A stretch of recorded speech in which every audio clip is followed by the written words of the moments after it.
Just to introduce the speakers, Dr. Robert Lowry is a professor in the political science program of the School of Economic, Political, and Policy Sciences at UT Dallas.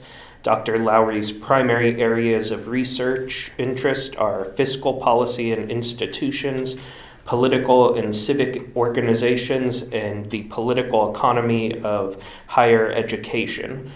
And Elizabeth McNamara served as the 18th president of the League of Women Voters of the United States from 2010 to 2016. Ms. McNamara has been a member of the League since 1983, serving as president of the League of Women Voters of Georgia and the League of Women Voters of DeKalb County, which is also Georgia. Ms. McNamara recently moved to Texas and is currently a member of the League of Women Voters of Collin County. She lives in Richardson in the Plano ISD. Professionally, Ms. McNamara is a lawyer licensed in Georgia. She served as a prosecutor in DeKalb County from 1986 to 2010.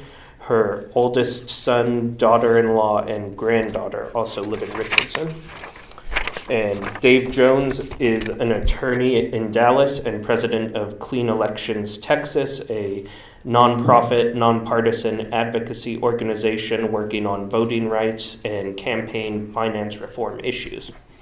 And so we're going to give each speaker approximately 10 minutes to introduce themselves and their particular interests in redistricting and the census, and just say what they think is most important. So I guess we'll start with you, Dr. Lowry. Okay, thank you. Welcome. Nice to see everybody. Saturday morning. One of the things they asked me to comment on was what's different about redistricting this year than 2011. And one obvious thing, which many of you may be at least somewhat familiar with, is the legal background. There are a couple of major Supreme Court cases that have really changed the likelihood of a successful lawsuit attacking whatever districts are adopted. One of them has to do,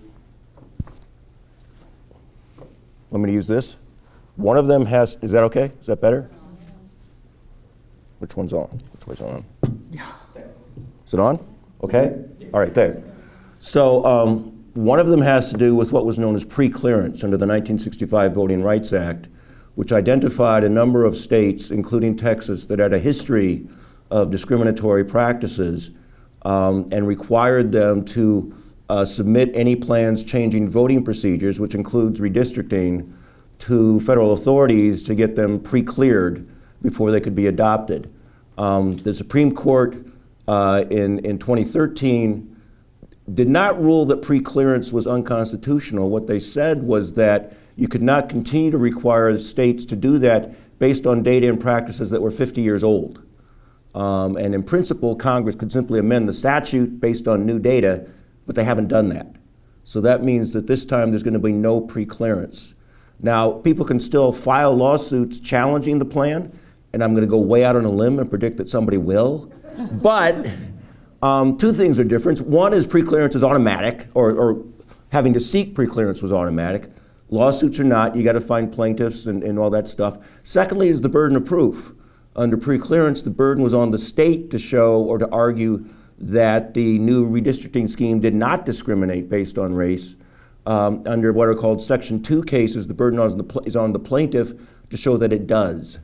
So that's actually quite a significant change. The other major case was just last summer and had to do with partisan gerrymandering.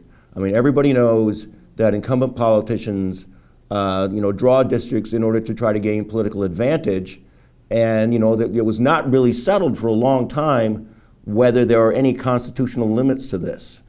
In June, the Supreme Court issued an opinion that basically said no, there aren't. What they actually said is it's called non-justiciable, meaning that there are no applicable legal standards that a court can apply, and it's purely a political question.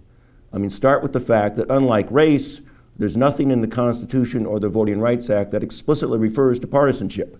So there wasn't an obvious standard to apply. And the court then said that given that, we don't really even know what a fair set of districts looks like. I mean, how would you describe it? What's the baseline? And even if you have a baseline, we don't know or wouldn't be able to tell how far you could deviate before you violated the Constitution. And so in essence, what they basically just said is that they threw up their hands and said it's a political question and we're not going to get involved. And so that just basically removes the possibility of any lawsuits based on partisan gerrymandering. The two are actually somewhat linked because in some areas and for some people, there's a very strong correlation between race and partisanship, right? So for example, African Americans vote 90+% for Democrats, election after election. Hispanics isn't quite as one-sided, but there's still a clear positive correlation. So for example, someone could challenge a redistricting map, claim that it's racially discriminatory, and the defense would be, no, it's discriminating based on partisanship. And that's not justiciable.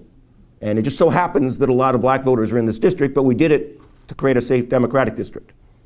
So that, those two combined seems to me to make it less likely that you're going to see a successful legal challenge on either of those grounds, obviously not partisan, but even racial gerrymandering, which just increases the importance of having public input prior to the maps being adopted, and so during that process. The second point I wanted to make, just quickly, goes back to this issue of what the court said in the partisan case, which is we don't really know what a fair set of districts looks like, or at least there's no real legal standard for it. And the point I want to make is you can think about it at two levels. You can ask yourself, what would an individual district look like in order to be fair and neutral and so forth? And then you can say, what would the legislature look like if we had a set of fair districts? And my main point is those two standards might conflict. Suppose, and a lot of people say, just common sense, well, individual districts should all be competitive. Suppose you had a whole bunch of competitive districts, which means they could go either way. If you get a very popular candidate at the top of the ticket that has what we call coattails, meaning that they help a lot of other candidates farther down the ticket, you could have a whole bunch of very competitive districts, all that go just slightly in the same direction, and end up with a very lopsided looking legislature in terms of partisanship. Ironically, the best way, the most sure way to guarantee that you get something like proportional representation in the legislature is to create a whole bunch of one-sided districts that are all pretty much guaranteed to go one way or the other. And you can sort of lock it in. But at the same time, the people who live in those districts, who are on the minority side, would consider that to be completely unfair. So, I don't really know how to resolve that. Something you might want to think about. But it is just an issue of just what is it that we're trying to achieve? The third approach you could take is just to say, well, we're just going to try to keep politics out of it altogether. Look to non-political criteria. And there are some. There's of course the requirement that each district must have roughly the same population, not exactly, but close to the same population. And then there are other criteria called contiguity, compactness, and communities of interest. So contiguity just means that the whole district is connected. It's not the two separate areas, separated by some other strip of land or something. And that is, complied with throughout the country. Compactness means ideally you'd like the districts to have simple shapes, circles, ovals, rectangles. That is blatantly violated in every state throughout the country every time. Communities of interest isn't particularly well defined. It basically means that there are some people who, because of their geographic proximity to each other, have certain things in common. So cities, counties. In Texas, the Texas State House of Representatives districts are supposed to be drawn to give as much deference as they can to county lines. So to the extent they can, you try to include the whole district within a county. Obviously, that's not possible. You got 254 counties, we got 150 House districts. Some counties, like Dallas County, have enough population for several districts. But still, that's the one standard that there really is for communities of interest. But that's something that people could think about and sort of argue. But even if you comply with all of those non-political standards, there are hundreds, if not thousands, of maps you could draw that comply with all of them. And the question is, which one is the legislature going to pick? And it would be, naive to think that a bunch of incumbent politicians aren't going to use politics as one, if not their main criteria for picking the one map that they want to adopt. So I'll stop there and be happy to take questions afterwards. Well, good morning. And I'm just going to make one amendment to my bio for all of y'all, and I see a lot of league members out here who know the reason that I moved to Texas was not just because I love all y'all, and I do, because I've spent a lot of time in Texas over the course of my national experience, but also because of my family that lives right around the corner here, and there are actually now 2 granddaughters. The second one is 3 weeks old today. So anyway, my roots are getting deeper and deeper and deeper by the minute. And what I'd like to, following up on what Dr. Lowry has been talking about here, it was talk about what's different between 2011 when we last did a redistricting, or at least when we last did a huge redistricting. I believe I've had 45 years of experience in Georgia, which is a lot like Texas, only smaller. We only had 159 counties, but our legislature, like the legislature here in Texas, has over the years drifted from a very conservative Democratic one-party rule to a even more conservative Republican one-party rule, and a lot of the reason that was able to happen was because of redistricting.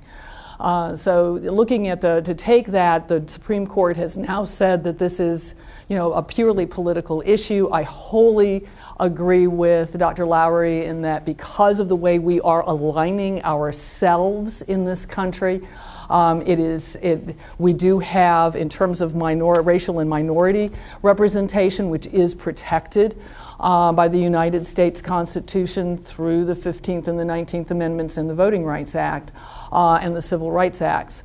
It has become a lot more difficult to distinguish between active redistricting that discriminates against racial and language minorities and partisan redistricting, which is something that we're all going to have to bear in mind as we move into 10 years out from 2011 after these court decisions, what's going to happen in 2021. And the other thing, of course, being that we have gotten an awful lot more partisan. So what I'd like to talk about here for just a few minutes is if this is now going to be a political decision, then what does the politics look like, and what does that mean for those of us who care about fair and equal representation and want to make sure that every vote counts over the next 10 years. And I think that that one thing that we're going to have to bear in mind in all of this is, first off, that alignment that we are seeing between our demographic identities and our partisan identities. It's not 100%. But it's pretty heavily. It is pretty heavily weighted. If you're, that the Republican Party is becoming a lot older and whiter, and the Democratic Party is becoming a lot more diverse, which is going to make it a lot more difficult. But I think the other thing that we need to focus on, and that the Supreme Court refused to focus on, is that no matter how much we believe in our own representative, no matter how sincere people are who are running for office, and I believe folks that run for office are doing it for the right reasons, nevertheless, the Constitution of the United States, the Constitution of all 50 states, sets up an absolute conflict of interest for the folks that are having to make the decisions. The United States Constitution leaves it to the state legislators to decide congressional and state legislative districts. Now, I don't care how well-meaning you are, I don't care how sincere you are in running for office. If you are in a situation where you can determine what your own district is going to look like and how much control your own party is going to have through a process that occurs every 10 years, it is going to be really, really difficult to recognize that what you actually have been elected to be is a fox in a hen house. I'm a lawyer too.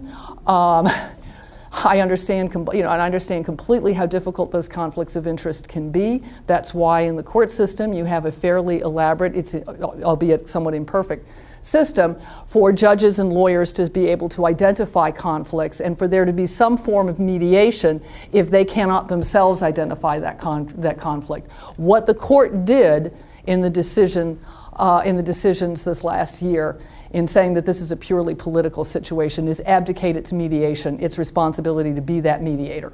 Because the Constitution obviously set up 3 co-equal branches, and it basically said that if something like this happens, if there are conflicts, then the courts are obviously the logical arbitrator. That's going to leave it to us to try and make this political process work. So why doesn't the political process work with redistricting? Well, if Texas is anything like Georgia, and I know it is, what has happened what is different also over the last 10 years is that the political process has gotten, and maybe over the last 20 years, the political process has gotten even more opaque than it used to be. Back, at least in my experience, back in 2000 or 2001, which is the last time, at least in the state of Georgia, that the Democratic Party was the majority party. Despite, no matter how conservative it was, no matter how much its leadership was still white and male, nevertheless the range, the number of communities political communities of interest that the party represented was still a lot broader than the Republican Party that was starting to really, really make a play to become serious and a real contender in politics at the state and local level in the old Confederacy. So at least you had to put the fig leaf of transparency on this very, very partisan political process that was largely designed to protect incumbents. So at least you started with an academic research effort to draw some kind of fair maps. In Georgia, it was at they went to the University of Georgia School of Government and had the first maps drawn there. It was after that that they went behind closed doors and redivvied those maps to make them more favorable to the Democratic Party. So at least there was some effort to look like this was transparent. In 2011, that fig leaf was entirely removed because the single party control had changed, and there were just no bones about it. We're going to do this behind closed doors, and we're going to do this in the most partisan way possible. Nobody was even pretending. The other thing, of course, that has changed over since 2001, very importantly, is the ability to manipulate and analyze data. In 2001, big data existed. We've had big data for a long time, but the ability to slice it and dice it and get it down to almost a precinct, a block level to figure out how people are voting, to analyze, even though, we too in Georgia were an open primary state like you are here in Texas, so how do you know if someone is a Republican or a Democrat? Well, there's an awful lot of data out there that folks can analyze.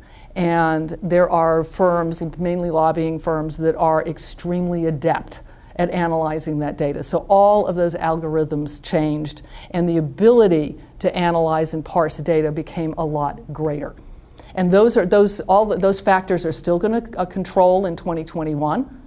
And so I think the most important thing for us to be focusing on here this morning, I know we have hearings going on all around the state. It is an absolute miracle that those hearings are actually happening in large, diverse communities like Dallas and Houston and San Antonio. But at the end of the day, we still don't have a census, so we still are dealing with data from whatever updates or what data that we haven't, that isn't completely current, and we don't have any maps to react to. So the testimony that we give is critically important, but it can't end with these hearings. We have got to continue to push and push and push for as much transparency as possible.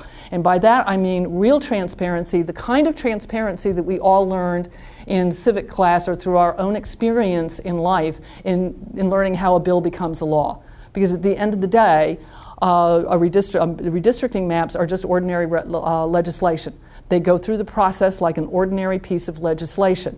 And it's up to us to make sure that that happens in 2021. Go. I got the stop sign. All right, yeah, congratulations. Good morning. I apologize to those of you who were hoping for Ana Marie Ramos. I'm not her, unfortunately, but I'm Dave Jones, and I have been working on this issue for a while with the Texas Fair Maps Texas Coalition. So I'm filling in, and I'll do my best as the second team here with, to talk a little bit about these issues. I think that Dr. Lowry and Elizabeth have covered a couple of very important issues. I'm going to re-emphasize the transparency issue to some extent because of how important I think it is, and because I also think that it may be the only thing that's left to us given these Supreme Court decisions and where we're at in the redistricting process now. It's, you know, I want to step back a moment. I mean, all of you have been nice enough to come here on a Saturday morning. You're concerned enough about redistricting to be here this morning.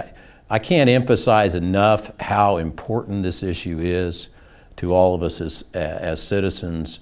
If there is any issue that you care about that's specific to you, I don't care whether it's gun control or the environment or whatever it is, this matter of redistricting, how the district lines are drawn, is going to be critical to everything you care about, because those issues may not even get heard if the lines are drawn in a way that disenfranchise essentially enough people to do it that they're not concerned with those issues. So the ability of the legislature to manipulate the maps is something that is going to happen, and we need to try to figure out as best we can how to deal with that and try to influence them in a way that it's harder for them to do that.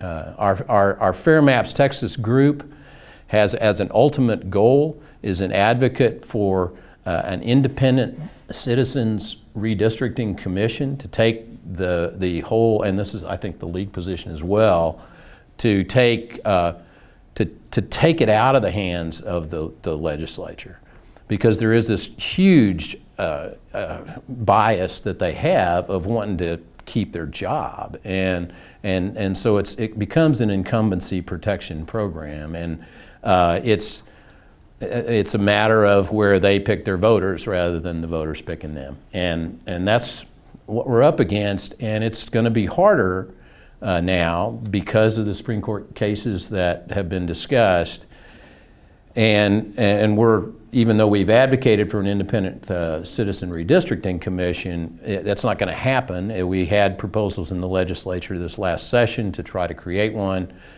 Bills were filed.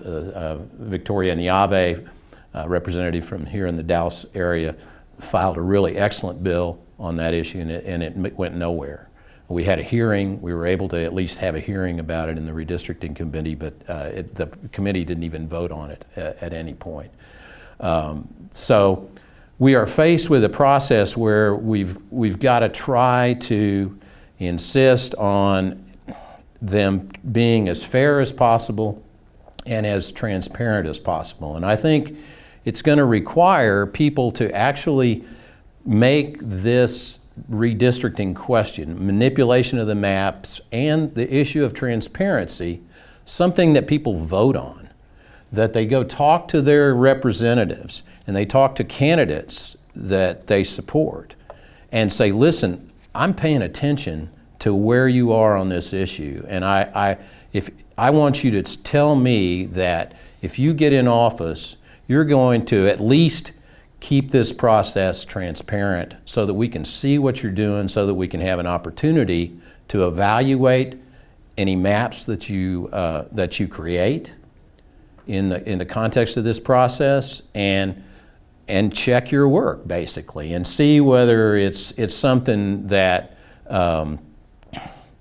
that represents us. And I mean, and there, it's no question, as Dr. Lowry I think said. I mean, he showed, I think, clearly how hard this is. It is really difficult to create fair maps, even if you're coming from an unbiased point of view, even if you ignore the conflicts of interest, because there's just a lot of complexity involved in it, and there's a lot of issues to be concerned with.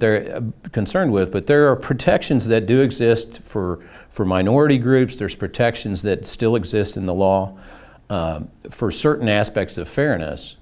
The issue of trying to make sure that there is transparency in the process is something that's still sort of up for grabs. And it's because we have a 140-day legislative session here in Texas. Everything happens in just like, it's incredibly fast. And the census data is particularly problematic. The legislature starts in January, and they won't even get the census data until probably February. They don't actually have to get it until April, and the session ends, in May. So it's a very tight time frame, and they use that as an excuse to say that as an excuse for not giving notice for public hearings once the map information is available, once the population data is available. They use it as an excuse to, once they create maps, to not give people enough opportunity to look at the maps and evaluate the maps. And as Elizabeth was saying, there's all this data that's available. And people that we're aligned with are going to be evaluating that data and can look at those maps. There's going to be other groups that have other interests that can evaluate that data if they have the time to do it. But the thing that we would like everybody to try to insist on is to give that time to people. And I was just keeping track of one thing in the last few days. I don't know if y'all are aware that the North Carolina case, the Rucho case that was discussed about partisan gerrymandering, went up to the United States Supreme Court on the issue of the state maps there in their legislature. The congressional maps in North Carolina, because of a feature that the United States Supreme Court in this Rucho case left open, they said that state Supreme Courts could decide these issues if they can find a basis to do so. And so that avenue is still left open, and what happened is that a bunch of plaintiffs filed suit in state court in North Carolina, and that case is ongoing. And the court has taken essentially supervision of the North Carolina process and has insisted on fair maps and on transparency, including broadcasting supposedly almost everything that they do.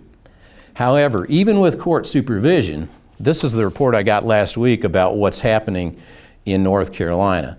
The interim redistricting committee didn't announce its first public meeting until there was less than 24 hours before it occurred. So they didn't give notice of the hearing in a way that was adequate for people to really participate. There was, as they proceeded, the committee was working on 4 maps simultaneously, and it was just really, even though that was transparent, it was very hard for people to follow the process to know how that was going to all sort out. And there wasn't enough time to do that. They also went outside the room on a number of occasions, even with this court supervision, and then created a map and brought it in back for a vote. The legislators have drawn maps, they left the room, they returned with changes for their specific precincts and districts. This is with court supervision. So there is a strong motivation for legislators to protect their interests and for other special interests to have an influence on the process. And so those of us at Fair Maps Texas are trying to insist on at least some sort of fundamental time frame. One of the things that the folks in North Carolina have suggested is at least a 48-hour period when a map is created that's a final map for the committee, or if it happens, there's lots of times it gets very complex. There are floor amendments once these things go to the House floor and the Senate floor. 48 hours for public input, for the data experts, the computer experts that are accessible to us to look at these maps and see what they do. Excuse me. So that's one thing. Just made a mess of my paper. That's really one of the key things that we want to try to insist on. And the feeling is that if we make that enough of an issue, that if you go to candidate forums, town hall meetings, I mean, especially the league members here, I mean, you can have a lot of influence. Ask candidates to make sure that, promise me you're going to give us enough time. What the committee will say at the public inputs hearings we've had so far, the chair of the committee says, well, we're going to show you the maps. I think you can debate whether that's really a true statement in the end or not, whether they'll really follow through with it. But even if they do, nobody's promised a specific time frame yet, a period of time where the maps can really be evaluated. And so that's a key point that we want to try to hold them to. And your help, and if you want to think about what you can do in the process, that's one part of it. There's other proposals to try to make sure that there's a reduction in the conflicts of interest that exist, that they keep all their records. There's been some discussion in the past about destroying emails and communications between legislators about how they work out these things. That part of our program is to insist that does not occur. It's a number of things, and I mean that we can maybe talk some more as we go on. But it's that, in my feeling, is really one of the most important ways that you all can help this process. So, thanks. All right. I'm going to ask, I guess, maybe one question of y'all each, and if you could answer in about 2 minutes, and then we'll open it up to audience questions, and I can fill in if we need more. So, start with you, Ms. McNamara. In your experience, nationally, you've gotten to see what's going on in lots of the different states in terms of reform efforts. And I know that in many states they've, adopted independent commissions, and Texas doesn't have a popular initiative where the people can just vote on something like that. So it makes it a little more difficult. But are there aspects from that, or just other aspects in other states that you think are worth people advocating for that, the legislature could do on its own sort of here in Texas? Sure. One of the things that Dave mentioned and that the league does support, of course, is the idea of just taking the fox out of the hen house altogether by having the legislature, usually through a constitutional amendment process, give that authority to an independent commission. This is where I'm going to tell you that no state without an initiative process has ever done that. And honestly, I think it's probably unlikely that any legislature is ever going to voluntarily give up that power. So honestly, I think while an independent commission is a wonderful thing, I wouldn't be looking for it as a solution here in Texas. Now there are other things that the legislature can do on its own, and if there is enough public pressure, I think this is, I think these things are actually doable.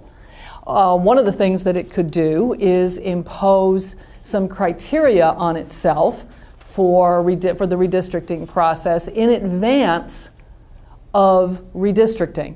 So that rather than waiting until we've got the census data and then deciding what criteria they're going to apply based on what the numbers are, you could say, this is what we're going to be considering. You could put that into law, and then the public would have something to measure their performance against. I think that is absolutely doable, and of course that you couple that with some requirements, some legislation requiring, as Dave is pointing out, certain notice, a certain schedule, a certain time frame in which redistricting has to happen, and then the public has something to work with. What I do also believe is that the good news in all of this is that transparency and criteria, I don't think that is something that is a peculiarly, we're in the minority, we support the minority party and therefore we want rules. I don't think that's peculiarly, that resonates completely just with us, right? I think that resonates with a much broader population. If the legislature is doing nothing wrong in the way they are doing redistricting, why is it all got to be so rushed and so secret? I do think that's a message that resonates with a broader audience. And, I'll ask you a question, Dr. Lowry. Even though you mentioned at the Supreme Court level that they're not going to tackle partisan gerrymandering, but we've seen, like with North Carolina, that they're doing it at the state court level, and Texas has an elected Supreme Court, and so the dynamics on that could change over the course of a decade. Do you think that there's any possibilities there that state courts in Texas might play a role? And is there anything that people should think about when they're testifying if their testimony were ever to be part of a record for a court case that could be helpful in that? First of all, you're right. I mean, what the Supreme Court said was that partisan gerrymandering is not justiciable by federal courts. And one thing they explicitly said was state Supreme Courts could rule on that. And I'm not sure exactly what the standard in North Carolina is, but they specifically mentioned the Florida Constitution, which says that districts are to be drawn so as not to give an undue advantage to any one party. As far as I know, the Texas Constitution has nothing like that. The only really specific guidance I could find is it has to be single-member districts, and for the state house, they're supposed to try to conform to county lines to the extent they can. And that's about it. So there's really not something specific language you could really hang your hat on. Now, of course, they could amend the Constitution. It might be a somewhat better chance of that kind of amendment than one that created an entirely independent commission. Neither one of them is real likely to pass, but that might be it. The fact that judges are elected is an interesting point. I mean, this is something, so the next time somebody's up for election to Supreme Court justice, that would be a question. I don't know if they have a lot of public forums, but that would be something you could try to get the candidates, although, and this we know about judges, is they always go way, way, way out of their way to try to avoid committing themselves on a particular issue, with the true statement that they're not supposed to prejudge cases. But there's a difference between prejudging a specific case and stating whether you agree with certain legal principles. And so I don't see why you couldn't ask a judicial candidate to comment on that. Again, having said all of that, I don't really see a lot of likelihood. Because not only are they elected, they're partisan elections. And so the judges, they all run as Democrats or Republicans. And, many of them, Greg Abbott used to be on the Supreme Court. So, some of the judges have aspirations of other offices. And so I don't know if you could really count on them to be fully independent. But I mean, it's something that's worth pushing, and it might be worth looking at other state constitutions to see exactly what kind of language they do have that might be offered as a proposal. Sounds good. And for you, Mr. Jones, if you could get, maybe you touched on it a little bit, some of the dates and timelines, but if you could give a few more details sort of on the timeline for the whole census and map drawing process and that sort of, the legislative process, I think that would be helpful for people. Oops. Okay. This one works. Okay. I got my official timeline out from that I think maybe if you stick around for the training, you may have an opportunity to see this again. It's on the Texas Legislative Council website. It gives the time frame for how the legislature goes through this process.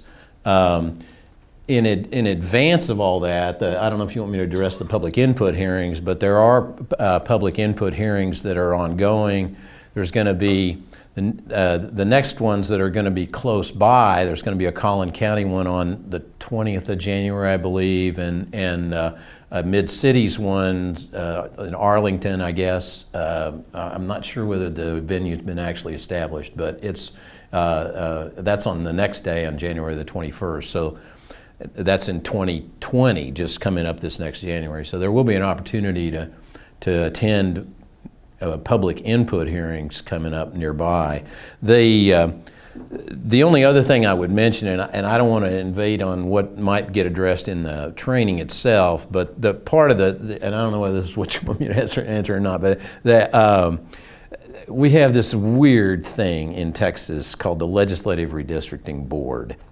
And for state House and state Senate maps, if the legislature can't come to a conclusion, or if the governor vetoes whatever the legislature comes up with and the legislature can't overcome that veto or it's too late to do anything about it, the Texas Constitution actually rolls over to this thing called the Legislative Redistricting Board, which is made up, it's 5 people.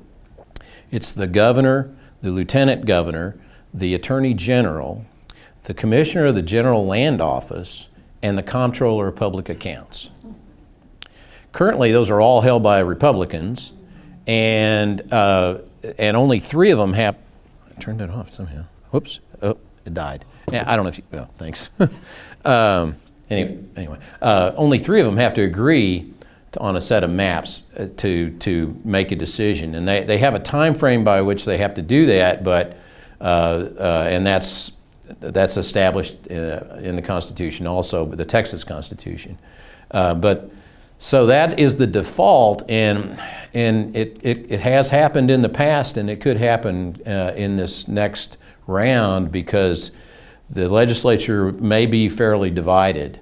It's possible that the Democrats are trying to get another 9 seats in the House of Representatives so they can maybe have some control there, but that's just the House of Representatives. There's still going to be the state Senate, and I don't know that a lot of people feel like that the state Senate's going to change one way or the other necessarily from a partisan basis, although it is possible. That's not a correct statement. Anyway, but it is, if the default is that if they don't agree on the state maps, it goes to the Legislative Redistricting Board, but that's just as to the state maps. There's a separate procedure for the congressional maps, and that is not within the purview of this Legislative Redistricting Board. The Legislative Redistricting Board only addresses the state House and state Senate. And so there would have to be a special session called if the legislature can't agree on the congressional maps. And that can happen at any time. And I guess in 2003, when I don't know, you all may recall, the Democrats ran off to Oklahoma to try to save the maps that they wanted, and that was in a special session that was called after there'd already been a decision on the state maps. So it can happen, and it could happen again. Thanks. So I'll open it up for some audience questions. I don't know if there's a mic or you can just, yes. I have a question about the somewhat ambiguously defined, or at least term of fairness, try to assess what the objectives are. What the objectives are in a redistricting plan. Are we always faced with a situation where a highly partisan, skewed redistricting map would be balanced against a quote-unquote fair map, and how that would really be judged. I mean, is there any sensitivity toward or commitment toward quote-unquote fairness on the part of those who currently retain power? Is there any hope to appealing to some sort of sense of fairness, or is the only objective when it comes down to it maintaining tribal partisan control if it's already held?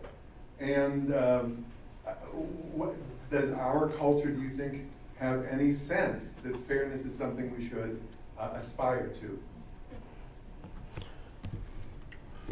So I think that just restating the question so the camera gets it all. But the question was basically about how you can measure fairness in maps and whether there's any hope of fairness resonating with the map drawers and if that's sort of a cultural value. Is this on now? There we go. Okay. So let me actually take the second part of that first. Is there any hope of anything like concern for fairness in states where the same party does not control the entire government? Right, so one party controls the House, the other the Senate, or the governorship. They have to come to some sort of compromise. So compromise may not be the same thing as fairness, but at least it can't be too partisan. So what do they compromise on? Protecting incumbents. And maybe you don't think that's fair, but at least it's not, completely lopsided one way or the other. The other thing that could happen, and here I don't want to go off on too long of a tangent, but we say that things like independent commissions and so forth would never be adopted by the legislature. One could say the same thing about the initiative process. Most states that do have the initiative process did not have it when they first entered the Union. In most of those states, the legislature had to pass an amendment which then went to a popular vote. And so you say, well, why would they ever do that? And there have actually been a couple of articles written on it. And I don't know if I'm fully satisfied with the answer. But one condition is that you basically have to have a closely divided state government where sort of the minority party thinks that they can gain an advantage by being seen as the party of reform, and that they manage to peel off enough votes from the majority party to get it through the legislature and then turn it over to the voters. So if Texas becomes purple, right, there might be some chance to get something like that through. In terms of the second question, I mean, sort of what I tried to emphasize earlier is it's not clear what fairness really means. And, especially if you compare, you can talk about it again at the level of the individual district. You can talk it at the level of what's the makeup of the legislature look like. They're not the same thing. There have been attempts to do this. I talked about the Supreme Court case. I was just giving you the majority's rationale. That was a 5-4 decision, right? So it wasn't cut and dried that there was nothing the court could do. And here's where the political scientists come into play. A lot of people have done a lot of work trying to figure out how to measure how partisan different plans are. And with the big data and the new technology that we have now, people can really look at this. And so in fact, one of the things that Justice Kagan mentioned in her dissent was in the North Carolina case, there was a bunch of, I don't know if they were consultants or political science professors or who, but they went out and programmed a computer and they generated 3,000 alternative districting plans using neutral criteria. And then they had, according to their measure of partisanship, the plan the legislature actually adopted was more partisan than any of those 3,000 plans. Now, as Kagan said, we can't tell you exactly where the line is between fair and unfair, but that's unfair. So, and there is, people are setting up, and there's I wanted to mention this, there's a website called the Public Mapping Project, created by some political science professors. And the idea is that the public will be able to get access to the data and draw their own plans.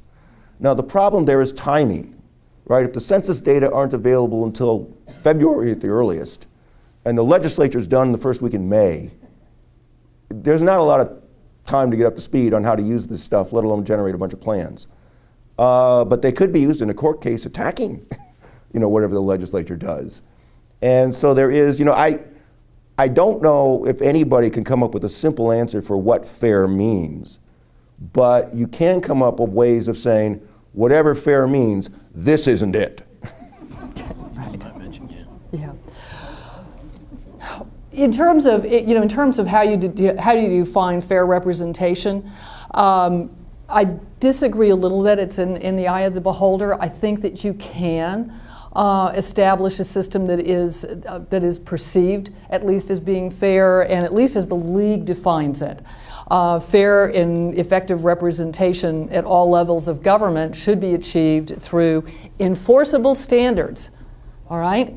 Again, what those standards are is an inherently political issue, but if we establish them in advance, which is what Florida did in their constitution in 2010 through a citizen initiative, but if we know what they are in advance, then at least we have something to measure. And the second thing is with a maximum opportunity for public participation. Because again, if this is a political process, if this is just an ordinary bill that the legislature passes, all things being equal, if you get a diverse enough set of comments and you get enough input, then at least it's going to be fair because we've all been heard, we understand how the process works, we perceive it as fair.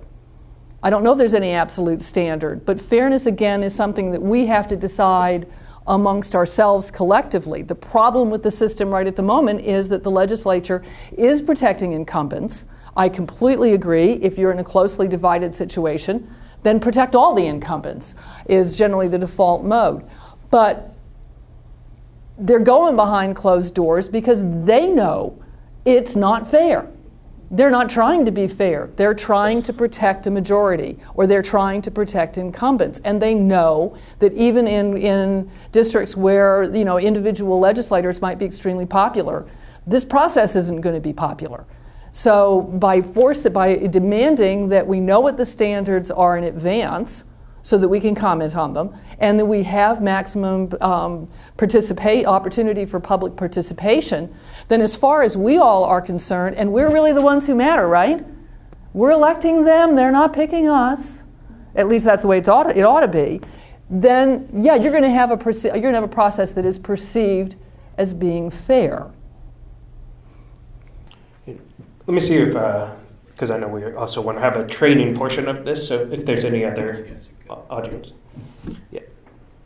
When I moved here in 2006, I was very pleased with the League of Women Voters and how you put the for and the against on the different candidates before the elections. So I want to thank the League of Women Voters for all your work in that area. What I would like to ask this committee, because the topic is sensitive and there are multiple views. I don't need that. I talk quite loud. Thank you. Okay, pleased to do that. So because this is a sensitive topic, and to make sure that this group is above what is happening in other areas of the country as far as needles moving to the far left and far right, what I would like to ask all three of you is, can you give just one sentence on the other side of the issue? What is currently working successfully with the current process? Because, for example, going behind closed doors is absolutely permitted. It's called executive session. There are websites called redistricting.capital.texas.gov. There's a site called data.capital.texas.gov, which specifically discusses redistricting. And there are absolutely public hearings, legislative redistricting, judicial review, and elections regarding redistricting. And in addition, what I have become aware of is for the Affordable Care Act, for example. There was a 48-hour time period for that 1,000 plus page document for every legislator nationally to only have that amount of time to review it. I did review it in that time. It was horrible, but I did it. So when you ask for 48 hours, that is absolutely fair, because that was the amount of time given for the Affordable Care Act, which changed the country. Thank you so much. Guess we can start with Dave. Can you say anything nice about the legislature? I am genuinely trying to be to answer your question because I'm sure there is. Let me say that there are lots and lots of legislators. We've been sort of negative here. There have been lots of legislators and our representatives who want to be fair. I mean, and the process to some extent does accommodate that. And there are some procedural protections that the legislature has built in. You mentioned a number of them. Some of them have been done reluctantly. I have to say that because of a letter that our Fair Maps Texas group wrote, I think Joaquin maybe drafted it, the public input hearings that we're having now are more diverse and there's more of them. There are Spanish language versions of the notices that are available. There's a number of things that would probably not have occurred if we hadn't asked them to do it. So, but they, to their credit, they responded and they did those things. I still don't think we have enough of those hearings. We don't have a situation where once all the data is available, we're going to be able to have those kinds of hearings, which is a big problem. The only thing I would mention is because of what you mentioned earlier, it's kind of going back to the question here, there is a lot of data already available for people to crunch maps. It's not precise, it's not the census data that we're going to have, but there's the American Community Survey that they do and a lot of other data. Some of it's reliable, some of it isn't. That's a whole other issue. The issue about citizenship data is hugely complex and very nefarious in my view, but there is data available and you could begin to prepare maps in advance. Just quickly to restate the question for the recording, it was basically, is there anything good working about the process right now? And to talk about that. Okay, I'd like to broaden that out a little bit and point out that this is not a Republican problem or a Democratic problem. This is an incumbency issue. There is not a state in the union that has not put in a Citizens Commission that is doing this in a way that I think would be satisfactory if everything was actually out in the open to citizens like those of us sitting here in this room. Okay, and this is not something new. This isn't something that started in 2010 or in 2011 or in 2000 or in the 1990s. This started as soon as we ratified the Constitution. Because that conflict of interest is just built into the Constitution. And the assumption, I'm sure, by the founders and everyone else was that the political process would work the way it was supposed to work. And that's why I'm trying here to talk about process rather than necessarily people. I do sincerely believe that people who run for public office do it for the best possible reasons. It's a really hard thing to do. You have to raise a lot of money, you have to work really, really hard. I truly believe that folks sitting in Austin, sitting in Atlanta, sitting in all of the 50 states are there because they think they are the best person to be doing the job and they sincerely want to continue to do that job. I worked for elected officials my entire life, not representative officials, but folks that had to stand for election every 4 years. And they were good people, and they were doing the job for the right reasons. And every 4 years during qualifying, all we did for a week was sit and sweat out, was there going to be an opponent? Not because they didn't believe in the democratic process, but because it was going to interfere with the work that they believed they were doing for the community. That's why it's a conflict. And that's why you need somebody, including the public or anybody who is going to put eyes on this process and make sure that it is responding to the needs of the community and not just to the needs of the particular people who, with the best of intentions, have run for office and achieved those offices. So please understand that, we're knocking legislators all over the country.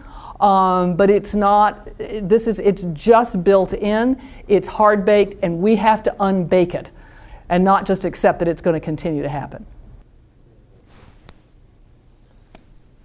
So let me say two things that I think are positive about the way things are going now.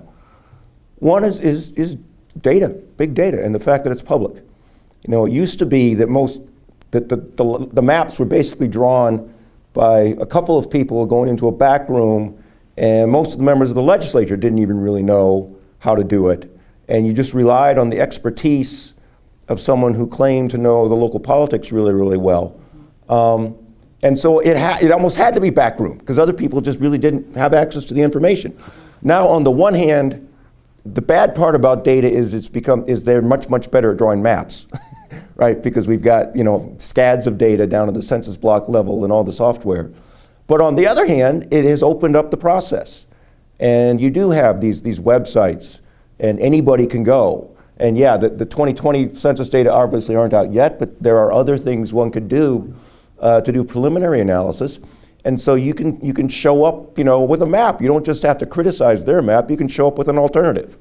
And you can do that, and you can get access. The other thing I would point to is, in a way, this partisanship Supreme Court decision might turn out to be a blessing in disguise. Because again, what the court said is it's not justiciable under federal law, but state courts, may be able to act on it. And state courts basically haven't been much involved, partially because people just look to the federal courts. And especially with things like the Voting Rights Act, the natural assumption is, we look to the federal courts to take care of this. But, okay, so right now, Texas doesn't have an independent commission. We don't have many standards in our Constitution. Doesn't look good. But there are other states out there, North Carolina, Florida, states that have adopted commissions through initiatives that have done it. And so again, you can say, over time, these things start to accumulate, and you can go to the Texas legislature and not just say, why don't you do something, but here's what Florida does, and it's working well. Here's what Arizona does, and it's working well. What's your excuse for not doing something like that here? And so that, again, is the way that sometimes some of these big sort of populist reforms take place. They start in a few states that have the initiative process or something like that. But then once people see that something's working, it becomes harder to resist in other states. So, this may be a decade from now, but over time that might lead to some reforms. Should we do one more question? Okay, yeah, I think we're already over time for when we're going to start the training, but I know myself and Stephanie will definitely be around also to answer questions after the training portion, and I'm not sure some of the speakers maybe as well, but thank y'all so much. If everybody could take a seat, because we're going to try and get through this so that you've got some time to have a little bit of an interactive portion when I'm done.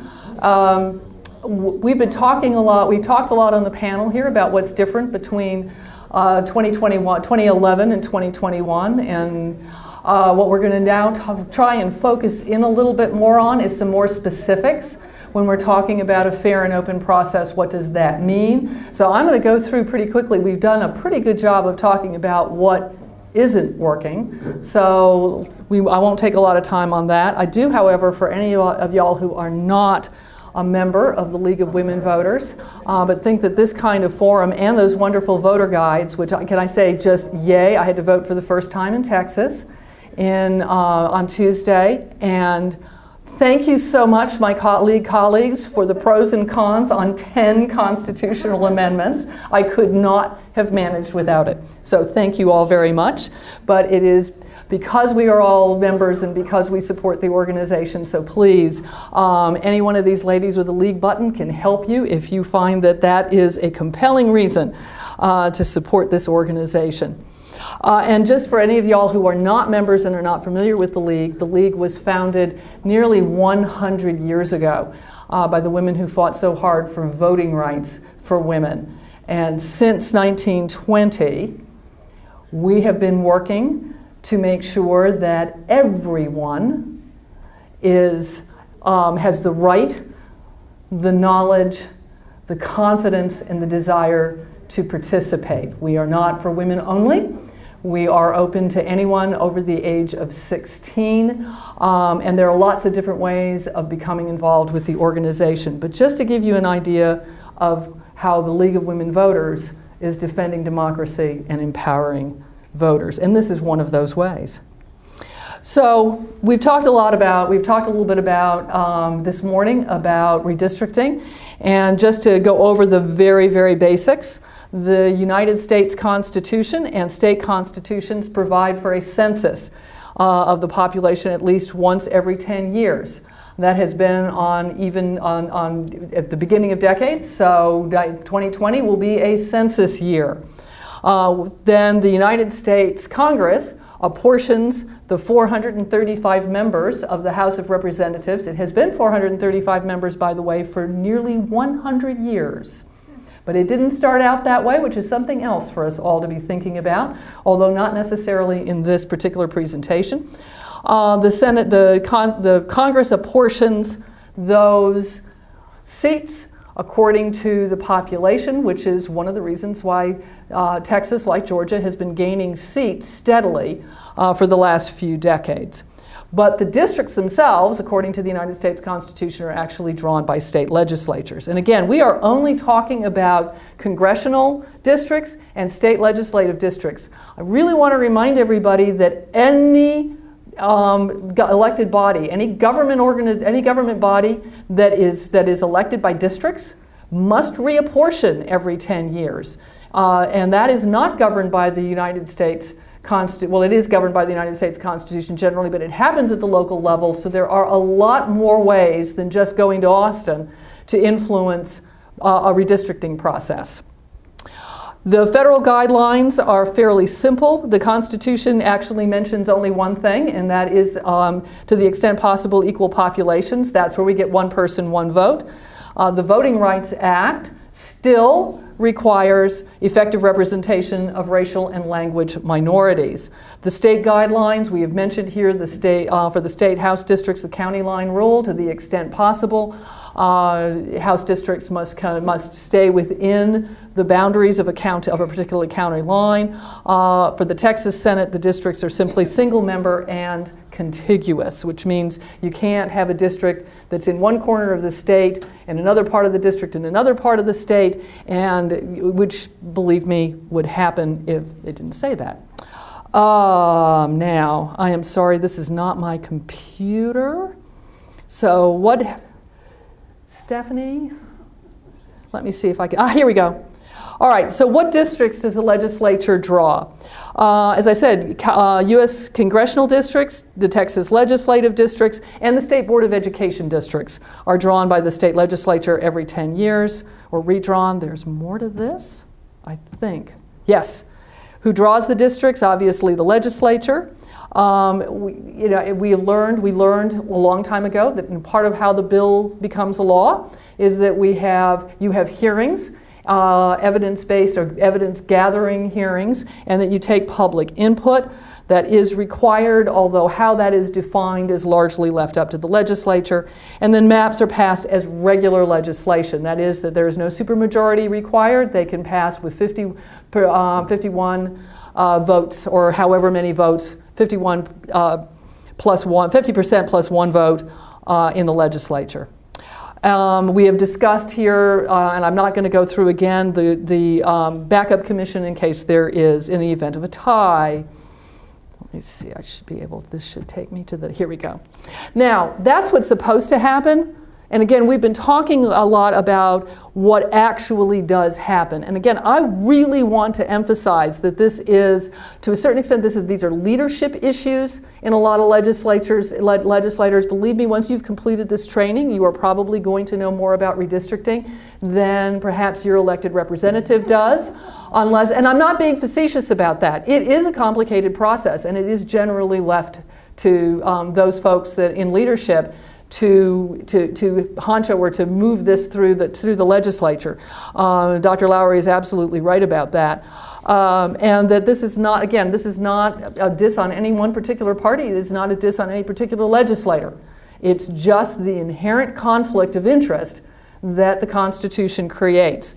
And so the common practices that have occurred since the beginning of the Republic, since the very, very first gerrymander, have been protection of incumbents, preferential treatments for political parties, and we live in the South, and so And this is, although this is not peculiar to the South, nevertheless, it is an acute problem here in the in the former Confederacy, and that is the process of diluting racial and language minority representation. Has been a time-honored tradition in the United States. So gerrymandering, it's defined in, we've come to use that term pretty loosely. What this illustration is the original gerrymander that created a district that, according to one newspaper in Boston, looked like a salamander because the shape was so odd. And we've come, particularly many of us of a certain age, have come to think of redistricting or gerrymandering as being, I can look at those maps and tell whether they're gerrymandered because the districts are going to look really weird. Well, and sometimes the districts do look really weird and they're not gerrymandered, and sometimes they don't look weird and they are. Because gerrymandering comes in two forms as we're defining it currently. One is partisan gerrymandering, and that is you are going to draw these districts. In Georgia, we pack. In Georgia, we put, because the state has got a more regular shape and we're not as big, it's easy to pack districts, and that is you put as many people who agree with each other in as few districts as possible and spread out the folks that agree with you in as many different districts in order to maintain that authority. In Texas, my understanding is you both pack and crack. By cracking, I mean you take those folks that disagree with you and you scatter them in as many districts as possible so that they don't have a reasonable opportunity to elect someone who represents their views. Or, depending on what level of government you're at, you pack them into as few districts as possible. Does that make sense to everybody as to how this is actually happening in the 21st century? So how is that looking? You know, we've been talking about, Professor Lowry, Dr. Lowry talked about, you can look at it as the composition of the legislature. This graph is looking at it as the composition of the legislature versus what we look like demographically in the state of Texas. And so let's start at the bottom of this. We're in 1992. The Democrats won 49.9% of the votes, or represented 49.9% of the voters, but captured 70% of the seats. I think it's pretty easy to see. I think we can all guess what party was in control of the legislature in 1991 when the redistricting occurred.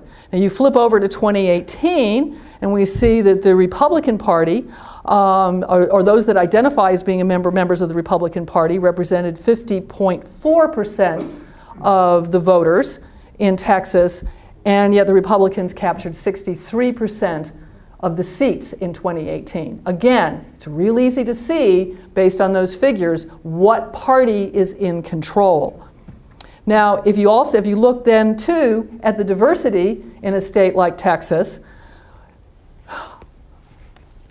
80% of, okay, I'm gonna, all right, so 80% of, in Texas, 80% of, okay, if somebody can help me out, I think what we're finding is that with 80% of Democrats are right, okay, identify as persons of color, 20% as white.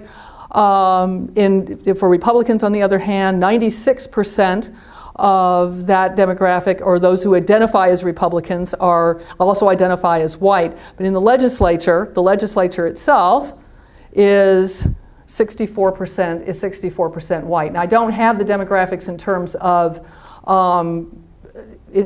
percentages of population. Oh, yes, we do at the bottom. Anyways, we do at the bottom. Yeah, 64% of the legislature is white. 58% of the population in Texas are persons of color. So again, in terms of defining a racial gerrymander, if we had fair representation of racial and language minorities, would that figure still look like 64% white? Well, it could, depending on who was elected out of districts where persons of color had a fair opportunity or reasonable opportunity to be elect somebody that represents their views, but likely it would not. And so again, we've got some pretty good numbers that indicate that perhaps this process isn't working as well as it ought to here in Texas. So, what happens under these circumstances? I think the popular wisdom is, and I think it's borne out in the way our elections run, is that we've got legislators who are choosing their voters rather than the other way around. And again, this is not, if we've seen in Texas, if the Democrats control, then they're choosing their voters. If Republicans control, they're choosing their voters. The techniques, of course, for being able to do that have only improved over the last couple of decades. How many of you are electing your representative, finally electing your representative in a primary? Yeah, according to the numbers, it should be just about everybody. Very few, there are very, very few contested general elections, and this is not just true in Texas, this is true in a lot of parts of the country. It certainly is true back in Georgia where I come from. It is difficult to challenge an incumbent because these numbers look so daunting. And of course, you have a tendency, because of the way the money flows, because you can't ignore the money, that to stick with your team because it's going to make it a lot easier for you to be able to get reelected. Because again, I believe most folks are doing this for the right reasons. They would like to continue to do their jobs. And so sticking with your party and not your constituents can sometimes be the better part of valor. This was just, I love this statement. It comes out of the Rucho case with the North Carolina case, that when the foxes guard the hen house, the hens invariably disappear. It is up to us hens to make sure that this does not happen. And roosters too. All right, so in Texas in 2016, again, if you need numbers, 81 of 150 Texas State House seats were completely uncontested. To me, this is a figure that I think should resonate across all party lines. Nominally, we believe in competition in this country. We believe in an open marketplace, both of goods and ideas. Why is this happening? That's a question we should all be asking, not just ourselves, but we should be asking our friends and neighbors. I'm going to hold questions till the end because I'm on a time deadline. I'm on a little bit of a time crunch here. 66% of the state legislature was determined in a primary before a single vote was cast in a general election. 72% of state legislative offices were considered to be heavily gerrymandered. In other words, they had an electoral margin that was much greater than it ought to have been. In other words, there were an awful lot of what we're now calling wasted votes in the field. There was no reason, which makes it a whole lot harder to think of a reason to go to the polls. Oh, it doesn't matter. I love my state representative, but whether I get there or not on election day or during early voting isn't going to matter because he or she is going to get reelected anyway. And 97% of incumbent politicians were reelected in 2016. And while competitiveness is not necessarily the first criteria that we should be considering in terms of enforceable criteria, that is a number that should be disturbing us. So, again, what I term foxes hunt in the dark, courts consistently have found that Texas lawmakers have intentionally violated the Voting Rights Act. And in 2011, this of course was before the Shelby County case, this was before while we were still under preclearance, lawmakers were faulted for closing and rushing the process to avoid public input. Again, this has become also a time-honored tradition. We don't have time, don't buy it, they have time, they can call a special session, it's expensive, but most states have to do that. All right, so as I said, the goal of redistricting reform is very simple. We want fair and effective representation at all levels of government, achieved through a redistricting process that includes enforceable standards. And for any of y'all who have ever had to run a debate in a heavily contested or in a hotly contested election, you know the importance of establishing your criteria before you know who's running. So you need to establish that criteria before you know what that data looks like. And then creating maximum opportunity for public participation. And this can be done in legislation. It does not have to be done by amending the Constitution. The legislature, given enough pressure, can impose these conditions on themselves. So how do we define fair and effective representation? We know what the constitutional requirements are. We know that we have to have, as much, to the extent possible, equal populations. We know that we have to have effective representation of racial and language minorities. As with everything else, these things can be really difficult to define. The second tier of considerations, partisan fairness. States who have criteria have been telling the legislature that they may not consider voting patterns. And again, if you set that as a criteria, then that is something that you can measure those maps against. Communities of interest, which, as I said, I know we've been talking a lot about those. Be careful of communities of interest. They can be defined in a lot of different ways. So we want to make sure we're defining what we mean as a community of interest when we talk to our legislators. And respect for boundaries of cities and counties. People choose to live where they live. And so, the more that we can, the more that, that in and of itself defines a community of interest. And there's nothing more wonderful than discovering that you are living in a million different districts just based on where you live because of voting patterns, and that absolutely happens. And then finally, if there's room left over, you can consider whether these districts are compact. As I said, compactness does not guarantee that you have not gerrymandered. And competitive. And competitiveness, as we've mentioned already, is not necessarily the be-all and end-all of a fair and effective representation. So just really briefly, states that have done reform, many of them have gone through an initiative process to an independent commission to draw maps. That may be a heavy lift. It certainly cannot be done before the 2020 census. It cannot happen. So I think we could probably take that one off the list right now, but not over the long run, we shouldn't. Approval of maps by a supermajority. Remember, there's going to be a large, as we've heard, there's going to be a large part of the legislative session in 2021 that is going to occur before we have the data. They have time. With enough public pressure, they could establish some criteria before they know what the data says. And that is not impossible. And one of those is that we're not going to pass it with just one vote. Citizen participation at absolutely every stage.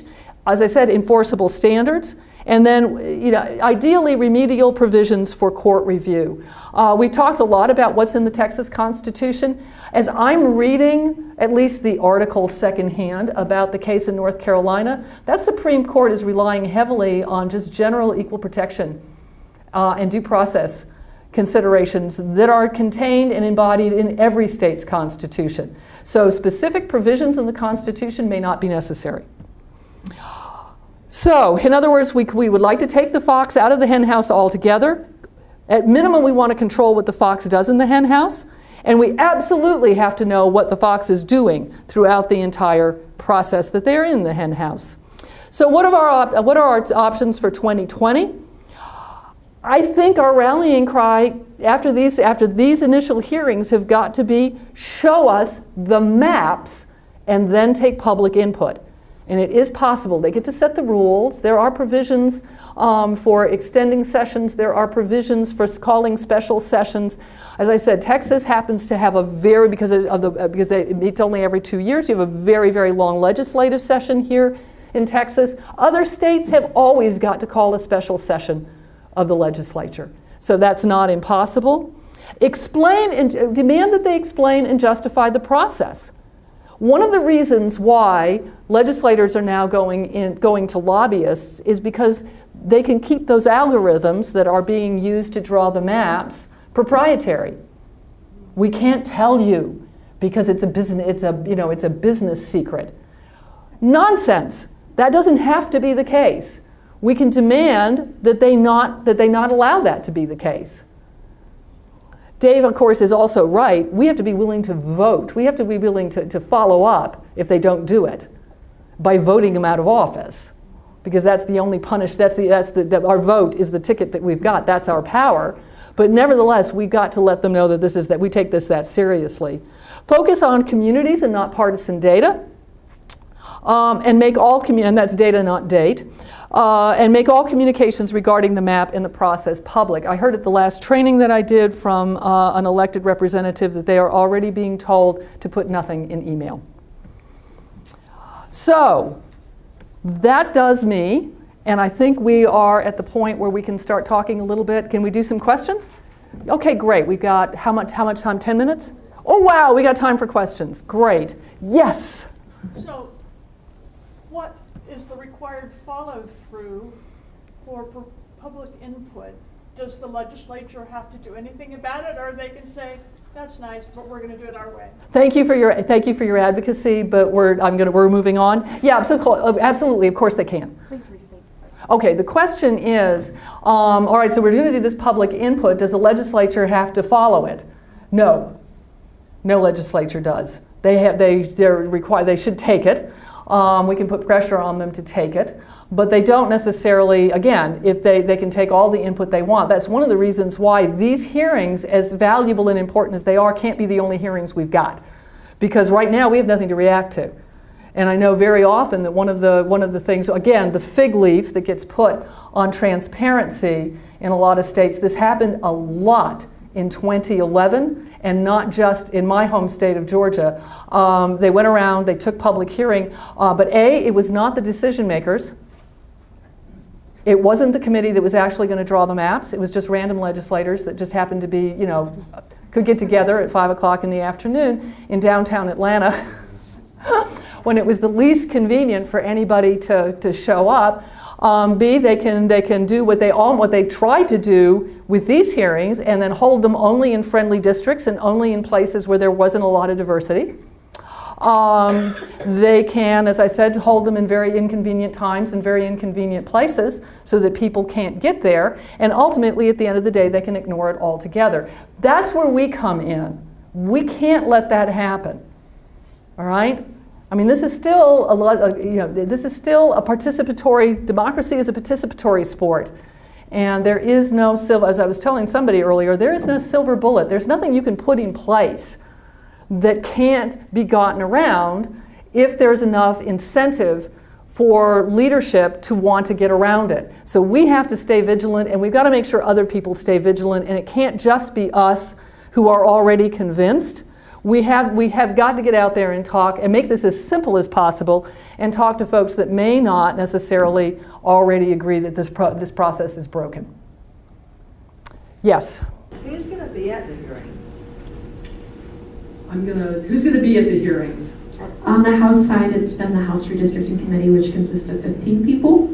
And that one's split somewhat evenly. It's 8 Republicans, 7 Democrats. The Senate Redistricting Committee is a bit larger. I think there's 17 members. I think there's 7 Democrats, 10 Republicans. And do they all come to each hearing? On the House side so far, that has been the case. They haven't started the Senate hearings yet, so I'm not quite sure what that's going to look like.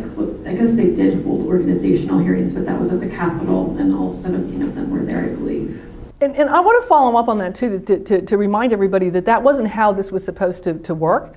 And it was really because Stephanie was in the legislature representing the League of Women Voters and watched all of this come down, and contacted coalition partners and folks that could help put a lot of pressure on these legislators. I was here in 2010 as national president making a tour because, as I keep pointing out, your legislature does, the legislature here in Texas does bad things to voters, but there are great people working to do something about that. And so I was here supporting the great people, and I actually went to a hearing in Arlington of a randomly selected group of legislators that just happened to be, again, before the census had actually happened, taking testimony. So please, it is a real tribute to this effort, this very, very organized effort, that you're seeing the right people in as many different places as you are. It can work. Yeah. How are the members of the committee selected? I can understand you've got the 6 or 7, and that.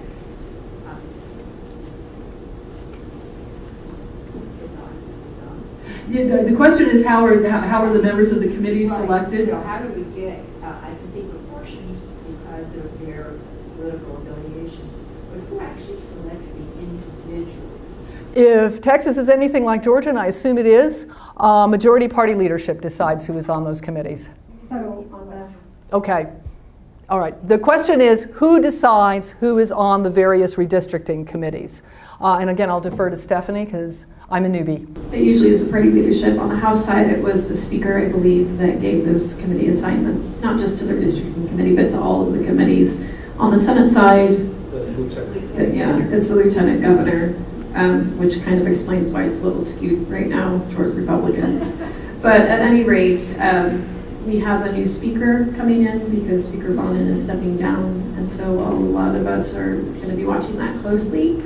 We've already voiced our concerns to the House committee. My concern is namely that they're holding these public input hearings and there could be a shakeup of those committee members going into the next session with a new speaker coming in. So all of that public input that we're collecting right now, those committee members are hearing, could be put in jeopardy if they replace some of those committee members.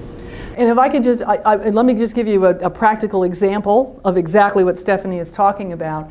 As some of you all may have noticed, in Georgia last year there was a hotly contested gubernatorial race. And there were a lot of vacancies for various reasons in various offices that were being filled by members of the legislature. Just about because it was an open race, just about everybody in the Republican leadership and the majority party leadership gave up their seat and decided in an effort to run for governor. That hugely shook up what our redistricting effort was going to look like, because we were going into the coalition that I was working with in Georgia, going into the 2019 legislative session, which starts in January and runs for 40 days. We had absolutely no idea who was going to be sitting anywhere because all the leadership had shaken up because of the election. Remember, we're going to have a big election in 2020 here in Texas, a lot of open congressional seats, and that may very easily start shaking up who is where and what, so we're really going to have to be paying attention. But another reason why we need to be pushing for more hearings, not just these, because that is inevitably going to happen. Any other questions? Yes? In answer to my question previously, you referred to the League of Women Voters having a set of criteria. Yes. You showed two slides.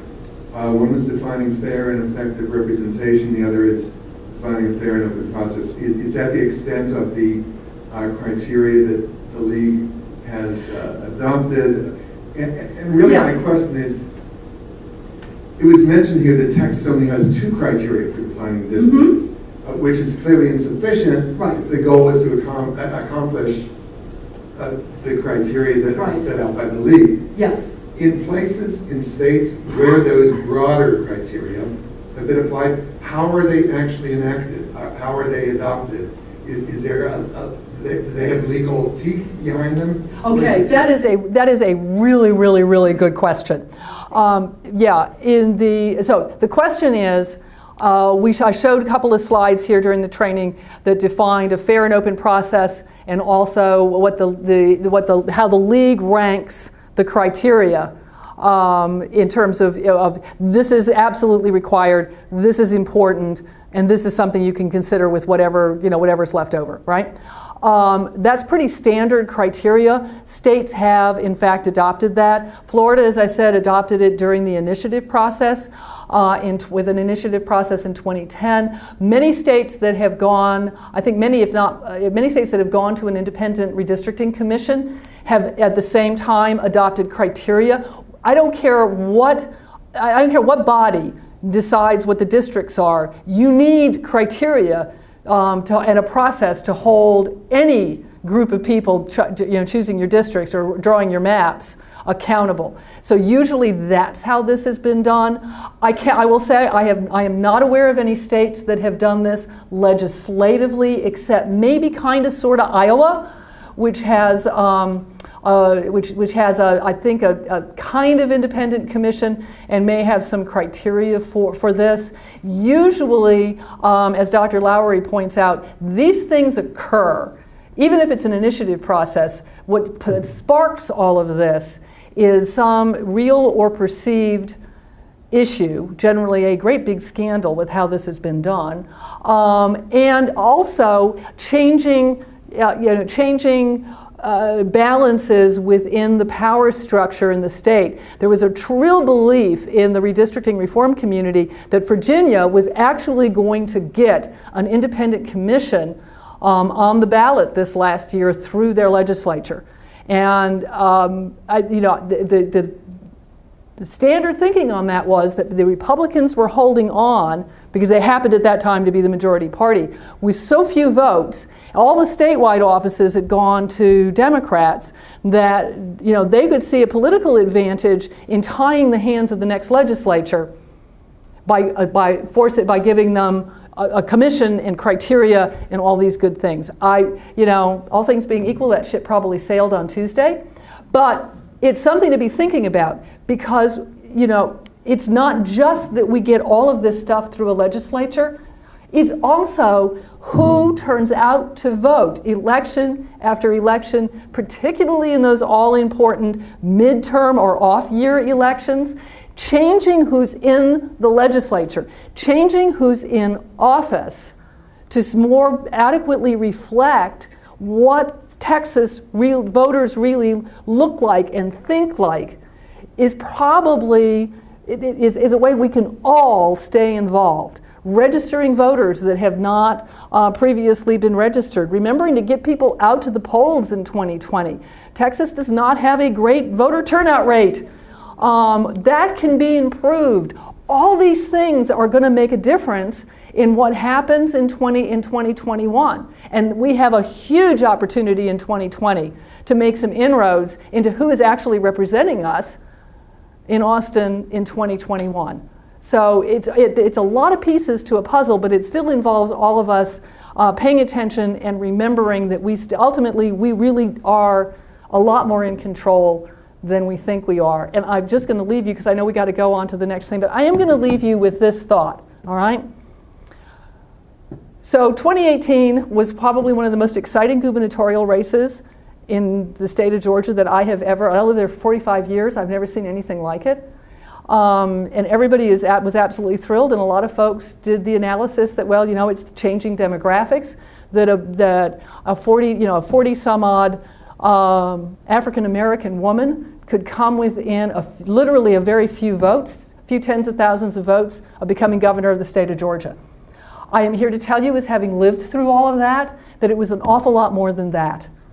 Stacey Abrams had probably one of the most brilliant ground games I have ever seen, and it did not start in 2018. It didn't start in 2017. It didn't start in 2016. It started way before that. And it started by getting out and reaching out to people who had not participated in the process for a lot of historically very, very good reasons, getting them engaged, getting them registered to vote, and then getting them to the polls. That is going to make, I don't care what, that is going to make a difference in Georgia, even though she lost. The legislature is starting to change. That can happen here in Texas. All of this can happen here in Texas, but it's going to depend on all of us understanding that this ground game is going to take a long time and is critically important to success. So thank you all very much. I'm going to let Stephanie take over for the next session. Thank you so much for agreeing to come out today and for covering everything. You're so amazing. Thank you. Okay, so I'm not going to talk very much. I just want to point out in your folders really quick that we have two nonpartisan guides. Joaquin's going to come up from the Texas Civil Rights Project. Joaquin Gonzalez, he's going to go over his testimony guide. So the one thing I want to make clear is that the legislator doesn't necessarily have to listen to us, right? The Supreme Court has said that partisan gerrymandering is okay, and that the legislator basically has free reign to do pretty much whatever they want. And so what we want to see is for our input to be considered and reflected in the maps. And both Joaquin and Elizabeth have come up with some ideas, and Fair Maps Texas has turned this into our Fair and Open campaign, basically. So these are points that we want to see the legislator make.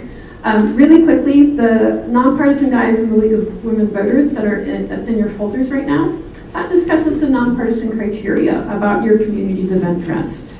So in California, that's actually where I've taken most of this information from their independent redistricting commission, the materials that they made there over the past 10 years. At any rate, it explains what a community of interest is. You want to keep your community whole so you have a cohesive voice of representation. A lot of times in our house districts, especially right now, you and your neighbor across the street might live in a different house district, and that prevents you from getting together with them and talking about concerns in your neighborhood and in your community. So we want to try to keep our communities whole as much as possible. So I describe on there, or actually the California Commission described what some of those communities of interest are, and then we give you example testimony. And this is what the part of what the House Committee and the Senate Committee are going to be looking for, because they don't know where these neighborhoods are located. They just need y'all's help in identifying them. And on the back, we have some of those ranked criteria that we have been talking about. I think there are maybe 7 or 8 of them. So that's kind of like your take-home homework. We're hoping that you guys will actually come out and provide testimony at the hearing up in Collin County or in Arlington. I think it's January 20th and 21st. And with that, I'm going to turn it over to Joaquin.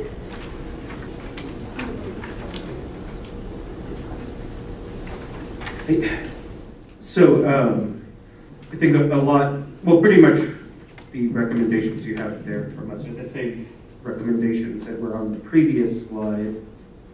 Oops. Did it work?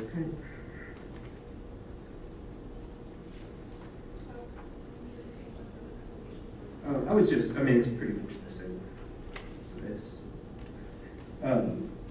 We've gone over some of these. So I guess I'll just add a little more context also to the importance of testifying. The question has come up whether there's, I guess, any enforcement mechanism for what goes on at the public input hearings. And, the advocacy aspect of things, I think, is the most important aspect that Elizabeth talked about.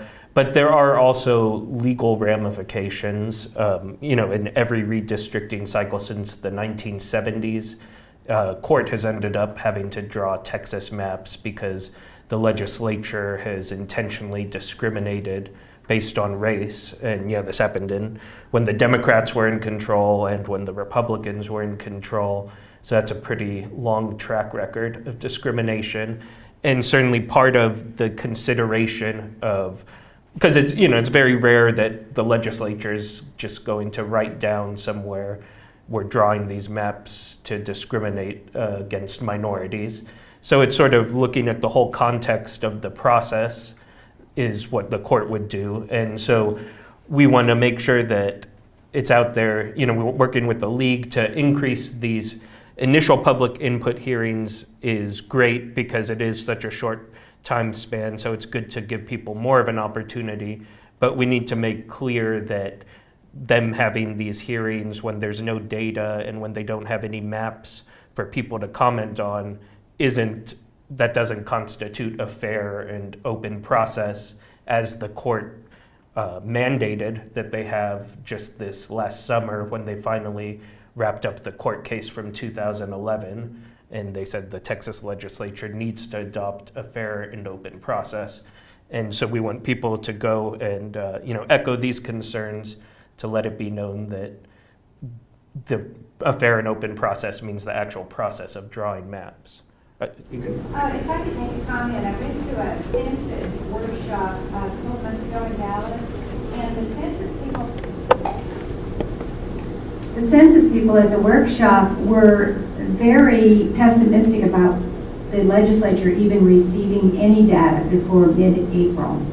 And I just wondered, would it be important for us to emphasize that they don't need to rush this process, that we would rather see it extended and allow public input in a special session?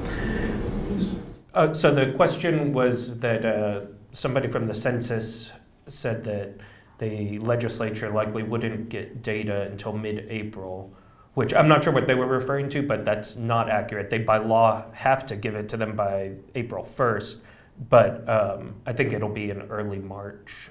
They've already sort of been coordinating. And the second part of the question is it worth asking them to not rush the process? And I think, that's something that as it was mentioned, there's this constitutional provision about the Legislative Redistricting Board that it would turn to if they don't pass any maps. But that's just for the state legislature, and I at least think it's worthwhile to suggest that they do the federal congressional districts in a special session. It does still have to, happen pretty quickly that summer, but they've done them in special sessions in the past, and I think that's worthwhile. So yeah, maybe, in the sheets that you'll have there with the transparency recommendations, which pretty much echo this, just to get into a couple more details about how the actual legislative process works. So the committee actually has already been, the committee chairman, people have been going and demanding more opportunities for public input during the session, and he's already at least committed verbally to holding multiple hearings during session after census data has come out, and to providing notice and allowing people to submit their own maps. So that's a positive sign, but the Senate has, which traditionally has been worse about transparency than even the State House, hasn't done that. And then so the maps are sort of introduced as any other bill, and they go through the committee and get voted on. And typically a bill contains a bill analysis with it that explains what the bill does, but those are usually pretty cursory. And so, in explaining and justifying the process, we'd love for them to set out the criteria ahead of time, and then in their bill analysis to actually go through in sufficient detail that you could sort of reverse engineer the process and come out with the product that they claim to have created, to ensure that they actually followed the process that they said they would. And the other component of this, now that Texas isn't under pre-clearance, they don't have to do, in the past they had to do their own analysis of the effects on groups protected by the Voting Rights Act, racial and language minorities, and submit that to the Department of Justice. And they don't have to do that anymore preemptively, but there's nothing saying that they can't do that. And given their history of intentional discrimination for 50 years, we'd like for them to provide that as part of the public analysis, so that any member of the public can sort of quickly see how this is affecting those protected groups. And then allowing at the hearings, if you go to this hearing, you'll see they've been limiting testimony to only 3 minutes per speaker. And there are a lot of speakers there, but it's their job to listen to the public, and especially when you're when you actually have maps that you're looking at, 3 minutes isn't going to be sufficient time to make meaningful comments on a map of the whole state of districts in the state of Texas. So we want to ask them to really allow enough time for people to comment on the maps meaningfully, and also to turn off, basically when they're drawing the maps and they have their own computer system that the state operates, and you can choose whether you have partisan data shown on there or not. So we're just asking them to not even turn it on in the first place. And again, this is measurable because you can go in and tell what layers of map were being looked at when they draw their own maps. And then the last component is to release any communications if you request them through a Public Information Act. They just passed a law that I think was intended to try to make this more difficult. But again, we're asking that given their history of discrimination, that if they don't have anything to hide, they should be willing to release all of their work on the maps. And then for the actual hearing itself, just to sort of give you all an idea of what goes on if you haven't been to one, but you'll go in person and register to testify, and the registration opens up 30 minutes before the start time of the hearing, and they just call people to the witness stands in the order that they register to testify. And like I said, they've been limiting folks to about 3 minutes of testimony so far, and the chairman, Phil King, might start giving you ugly looks, I guess, if you go over that. But I think it's important to say what you need to. And just in terms of, you have some testimony templates there that are just sort of generic ideas of what you might do. But these are our recommendations. You know, you just briefly introduce yourself and say that you're there, for instance, to talk about why Texas needs to follow a fair process this time around and to define what that means. And then put in your own words why this is important to you. And if you want to talk about your community of interest, you can define what that looks like and then make recommendations on the process itself. And that's pretty much the gist of it.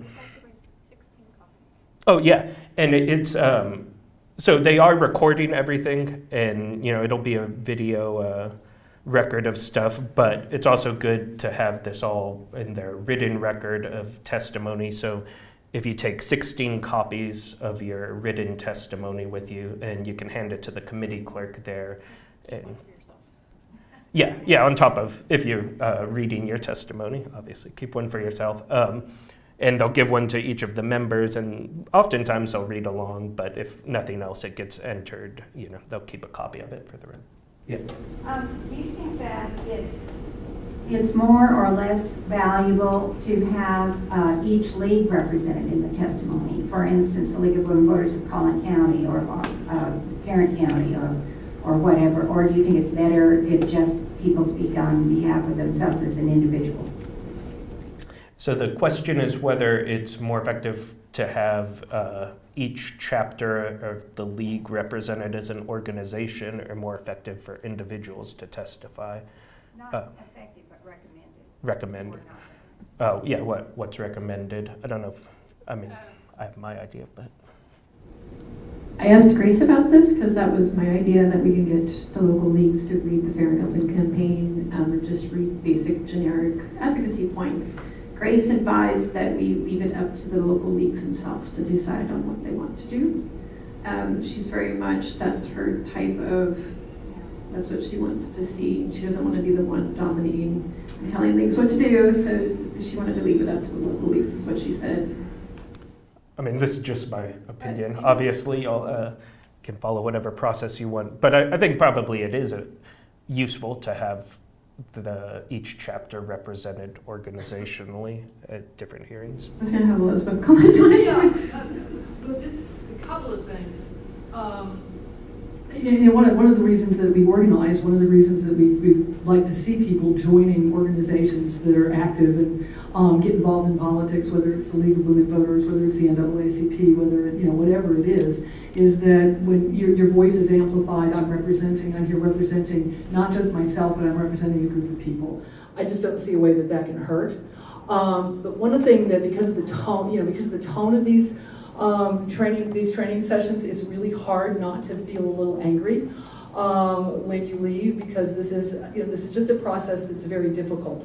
Having been at a few public hearings on highly charged issues recently, don't yell at them. I know that sounds really, really basic, but it's just, I've been in hearings recently in the last few years where folks were really, really passionate about what they believed in, and I personally did not think these people were right, but they did. And the tone in the hearing room quickly got so heated that those legislators were just turning you off. So if this is something that raises passions, don't yell at them. If you think you might be, try your testimony out on somebody and see what they think. I know league members know this, but I just, because this is a place, I don't know what's been happening, whether these are getting really passionate, but.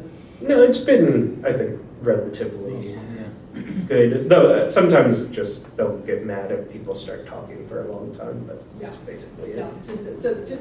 Yeah, I think representing the league is a good idea. Yeah. I don't know, I need to be I was just going to say that just as a sort of bystander and observer at all these hearings, one of the most effective things I've seen people do is just to talk about how the existing districts maybe have not adequately represented them. There was some testimony in Austin about how people on each side of I-35 we're in different districts, even though we're working on a community project to improve that.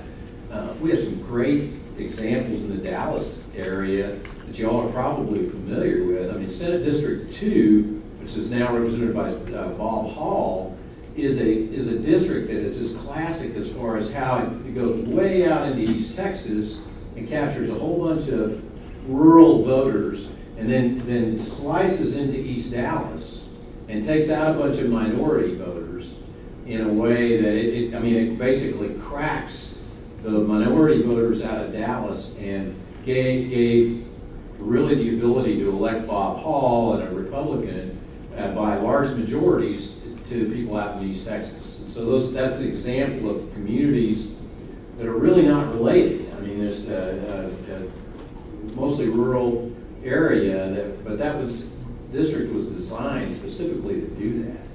And if you've had that experience, and there's several others in this area, I think it can be really persuasive to talk to the committee about why that's a big deal. And you don't want to see it happen again.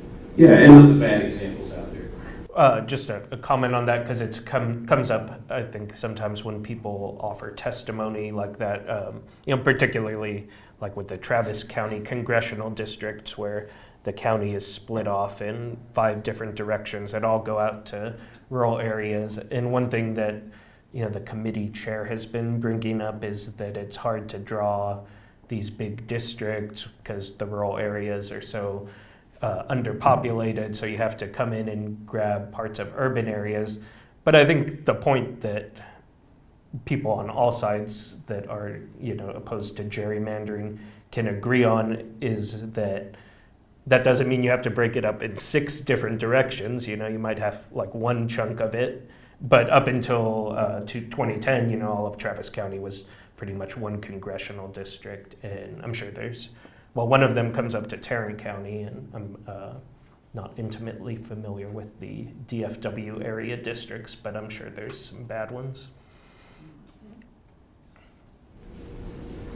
I've already asked 2 questions. I don't want to be too wordy, but I'm really curious how responsive the commissions will really be. And I want to call into question something that is said here in support. This, I refer to it as 2 sides, as a number 2, that sort of equally ascribes partisan interest to each end of the political spectrum. And I think from logic standpoint, there's a tu quoque argument like, well, you too. And it goes back to citing the gerrymandering or non-representation in Texas in 1992.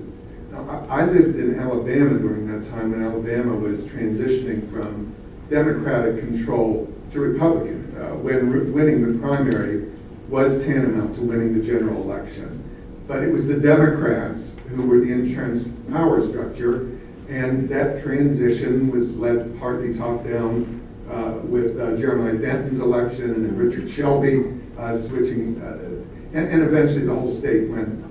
So who really was that disproportionately large number of Democrats representing in Texas? Is it the same population that is now served by the Republican Party? I don't necessarily think it's fair to say, well, whichever party's in, that everyone does it. I just don't like the everyone does it argument. Everyone does do it. and that may be true. But to what degree is it harmful or beneficial to call out what the motivations are? Or is it just something that is best not rubbed in people's faces, or calling them a basket of deplorables or something like that? Well, I mean, I think it's fair to point out that, at least in Texas's case, I mean, it's been minority communities that have been consistently harmed by both sides of the. Sure. I turned it off. Okay, I actually want to add on to that. And so Michael Lee is a famous lawyer from the Brennan Center that studies redistricting. He's gone back and taken a look at all of these redistricting cases that infringe on the Voting Rights Act, basically. And in every case, every case, and that's what his data reflects, if the legislator and the party in power, either Democrat or Republican, had just done their job, because federal law supersedes state law, and they should be following the Voting Rights Act #1. If they had just done that and given those communities of interest a chance to elect the candidate of their choice, then the representation, the overall representation for the state would have reflected what the general public voting pattern was. So just keep that in mind. That I think that is a very good measure. And that's what people want to see, is something more like proportional representation. They want to see if 55% of the state votes Republican, they would like to see 55% of the legislature to be Republican. And that's what people would like to see. And again, if you just uphold the Voting Rights Act and give communities of color their voices and their opportunity to elect a candidate of their choice, then it does amount to something like proportional representation. And on that note, I'm going to let Ellen close out. I'll step in here. Thank you very much, Joaquin. We appreciate it. Let's give him a big round of applause. And Elizabeth for her presentation. And Stephanie has put all this together. Thank you so very much. It was fantastic. And I'd like to thank the Collin County League because they've helped an awful lot with the logistics and getting everything going. It takes a village. Thank you very much for coming, and see you at the polls and see you at the field hearings.